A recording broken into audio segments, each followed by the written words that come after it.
Le contrat programme signé fin 2011 entre la Royal Air Maroc et l'État a d'abord permis une augmentation du capital de la compagnie de 1,6 milliard de dirhams. Un plan de restructuration a également été lancé pour redresser la situation financière, avec notamment l'arrêt de lignes déficitaires et la réduction des effectifs. Jusqu'en 2011, la compagnie perdait 20 millions de dirhams par mois. Fin 2012, Royal Air Maroc réalise un résultat d'exploitation positif. Il y avait, dans un premier temps, la restructuration de la machine RAM, afin qu'elle arrête de perdre de l'argent. Et je crois que nous sommes arrivés. Et il y a un deuxième temps.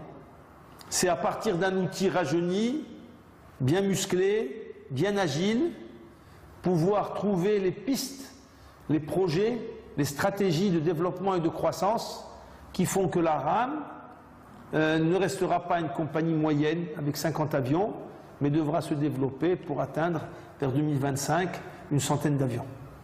Royal Air Maroc lance ainsi une nouvelle politique commerciale tout en maintenant 3 axes prioritaires: appui au tourisme, renforcement des liens avec la communauté marocaine à l'étranger et facilitation du flux des hommes d'affaires, d'où l'ouverture de nouvelles lignes vers l'Europe et l'Afrique. Royal Air Maroc est aujourd'hui la deuxième compagnie aérienne en Afrique, juste derrière la compagnie sud-africaine South African Airways, mais c'est également plus de 65 villes desservies à l'international.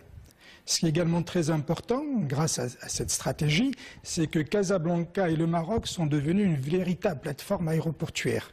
Casablanca est aujourd'hui, je le rappelle, le deuxième, voire le troisième hub, y compris les hubs européens à destination de l'Afrique. Et pour se recentrer sur son cœur de métier, Royal Air Maroc lance en 2012 des opérations d'externalisation de certaines activités. Cette année, on a réalisé l'entrée en capital de Cerver, troisième acteur mondial du catering, enfin de la restauration à bord, vente à bord et nettoyage cabine, dans le capital d'Atlas Catering. La deuxième opération, donc événement majeur qu'a connu cette année, c'est aussi l'élargissement des activités d'ATI. Donc ATI, c'est notre filiale Aérotechnique Industrie, qui a été créée en 2009. C'est une joint venture avec Air France et qui s'intéresse à la maintenance lourde des avions. Dans le cadre de sa stratégie de développement, le Maroc vise lors des 3 prochaines années à ouvrir de nouvelles lignes en Europe et en Amérique du Nord et à étendre son réseau de lignes long courrier avec des vols reliant le Maroc au Brésil et à la Chine.